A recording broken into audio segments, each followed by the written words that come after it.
We're broadcasting from the Middle Tennessee Electric Studios. Middle Tennessee Electric, serving to make life better since 1936. Talking with Rutherford County for 78 years. This is the WGNS Action Line. Now, your host, Scott Walker. Things happening within the Rutherford County Library System. And this morning, we're going to be focusing on the Technology Engagement Center and all the different things happening within the Tech Center. Kathleen Tyree is with us today. Good morning. How are you doing? I'm good. So what is new and what's happening at the Technology Engagement Center? Well, it's spring, so the Seed Library is open. And I do want to thank you for talking about that in the last couple of weeks because we have had quite the upsurge in visitors. We've done some new library cards for people because you need a library card to get seeds from the Seed Library. But I would say the first week it was open, we saw 45 people getting seeds from the Seed Library. That's and it's awesome. been, of course, more since then, since it opened on the 1st of March. Yeah, we had quite a few different folks on the air talking about lawns and gardens, and I believe each time they were on, they talked about that Seed Library. What's interesting is that the concept of a seed library is not a new thing. It's something I've wanted to do for a long time, and this is our 3rd year of it at the Technology Engagement Center. But Nashville Public Library has done it for years. I've known some folks in different libraries across the country that have done it probably 10, 15 years. This has been going on. You know, seed sharing is a long... Cool idea. Oh, yeah, went forever. That's how seeds used to be shared. You know, when I first heard about it, I thought it's kind of like whenever the agriculture centers do these plant swaps. You bring a plant, you trade it for another one, leave with a brand new one. It's kind of like that, but even cooler. Exactly. And speaking of swaps, if I may jump over there, we are going to have a craft supply swap at the Tech. That's neat. Everyone seems to have a little bit of something in their back of their closet. You know, they picked up a craft, a hobby. It wasn't for them, or they've moved on to something else. So this is going to be part of April, our upcycling, recycling, Earth Day sort of feel at the Technology Engagement Center.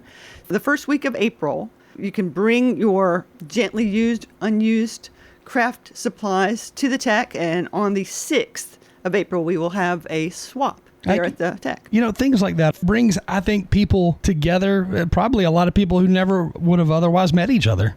Oh, exactly. You know, and you're going to find out why somebody liked something or why it wasn't for them. I'm looking for a particular color of yarn. Maybe I'll bump into it there rather than buying it. You know, somebody's happy to get rid of it, and I'm happy to pick it up. So for that event, you literally bring with you some craft item that you have maybe laying around your house, haven't been able to use. Well, you drop it off the week ahead of time. You drop it off. Okay. Yeah, drop it off to us at the front desk. And if you're dropping things off, you'll get a ticket, and that lets you shop ahead of time between 1 and 2 on the 6th. But if you don't have anything that you drop off, that's fine. You can still come and peruse between 2 and 3 on the 6th. And, you know, the other neat aspect about that, folks who maybe wouldn't otherwise go out and buy different craft items in order to do some type of project in their house will be able to do that now. Right. They might get inspired. Yeah. Exactly. Yeah. You also have coming up, April is Citizen Science Month. Yes. So what is that about? Well, I always push that because I'm a bird watcher, I'm a native plant lover, and citizen science is a way for the everyday person to assist in data collection for scientists. So there are lots of apps. iNaturalist is one. Seek Merlin is one that a lot of people use to identify birds. You can gather information, and by recording it on your app, scientists can use that information to further their data collection. So you're helping scientists. They're gathering more information from across the country. I just participated in one, which is the Project Feeder Watch. And they just put out all of their information from, it was back in early February. I saw 16 different species of birds in my yard. 16 different species? Yes. And wow. I had 23 turkeys walk through, and I was so happy to be able to say, oh, that was a real boon. So I got to send in my information, and this was their biggest year ever. So a lot of folks are really into bird watching right now, even in this tiny little way. I can't ID birds by their song, not very many, but I can see them. I can flip through my book and send this information in via an app. It was a lot of fun. Again, Kathleen Tyree with us today from the Technology Engagement Center in Murfreesboro. And for those who don't know where that is, it's behind Hobgood Elementary. Correct. We're on Minerva Drive on the MTSU side of town. And then also technology assistance. And that happens at every branch of the system. It's either volunteer or staff run. And I would recommend going to the website and finding out where it is, what time it is at a branch near you. At my branch at the Tech, it's every Monday at 1 o'clock. Okay. The volunteer that comes to my branch works well with Apple products. If you have an iPhone, iPad that you need some help with, come to the Tech on Mondays. I know one of the things that we've gotten a lot of questions on since last time somebody was on the air and they talked about it was the Library of Things. What is that? Okay, we started this up last summer. And another thing that I've really wanted to do since I saw it at a library in Vermont some years ago, they had gardening tools that you could get in power tools. And there's a lot of people that live in rental properties and they don't have a lot of storage. And maybe they need to hang some pictures, but they don't have a power drill. So being able to go to a library and borrow that for a period of time and then return it, not having to worry about buying a tool that you won't use all the time, is fabulous. I don't have power tools at this time, but maybe someday. I have a GoPro camera, 2 VR headsets. The whole list is as long as my arm for those things. I have some higher end board games, not Hungry Hippos and Candyland, but some of the ones that you would want to try before you buy to see if it's something that you and your family enjoyed, before you spent money on it. Yeah. We have Label Maker. We have a shredder. This is a great time to use a shredder or a document scanner because tax season. Go ahead and use these things and then return them to the library because you don't need them but once a year. What a neat idea. So how extensive is that Library of Things at the Tech Center? Oh, I bet we have 30 some, probably more than that now. The best way to find out is to go to our website, and then across the banner of the catalog, there will be a box that says Library of Things, and you can click that, and it will list everything in the Library of Things collection. What are some of the other libraries doing as far as the things they have in their Library of Things? Well, they're contemplating that. What they have done is jumped on board with the kits. We have STEAM kits at our library branch, which is an activity and a book packaged together, different age groups represented, but other branches are going on board with perhaps music focus or sensory items, art items. So look into the library catalog again and search for kits. Okay. KITS, kits. Are there any musical instruments out there available yet? Yes, I think there is a percussion kit at MGL Library inside Patterson Park. Every parent's dream. And I have a ukulele at the... Oh, really? Oh, yes, every parent's dream indeed. Well, try before you buy, right? That's right. That's right. What else is happening over there? Well, I need to do a plug for the system, if you don't mind. Sure. I promised Mindy I'd do this, the interim director. The Library Foundation is having a fundraiser, and this will help the entire system. It is Rutherford Races to Read, and it will be held at Oakland's Mansion on April 12th from 2 to 5, a family-friendly derby event. So there aren't really horses there. I mean, sort of. They're inflatable horses. Sponsors will be racing inflatable horses. I've never seen that. I can't quite visualize it, but there is a video. So if you Google Wild Goose Chase events, you will see. Inflatable horses racing. I guess so. Oh my goodness. There's going to be live music, food trucks, and derby fashion attire is encouraged. Wow. Okay. And that's April 12th from 2 to 5, Oakland's Mansion, the location of that. Indeed. And it will all benefit the Library Foundation, who, of course, supports the Rutherford County Library System. There's also a search underway for the next full-time librarian. The director of the entire system. Oh, the director. I'm sorry. Yes, Okay. The entire system is led by a director, and we haven't had one for over a year now. Mindy Barrett, who is the branch manager of Linebaugh Library, is working dually as the interim director.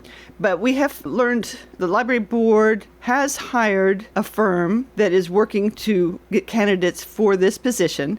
That firm is doing pre-interviews. And the library board will be doing, I think, Zoom interviews at the end of this month, beginning of April.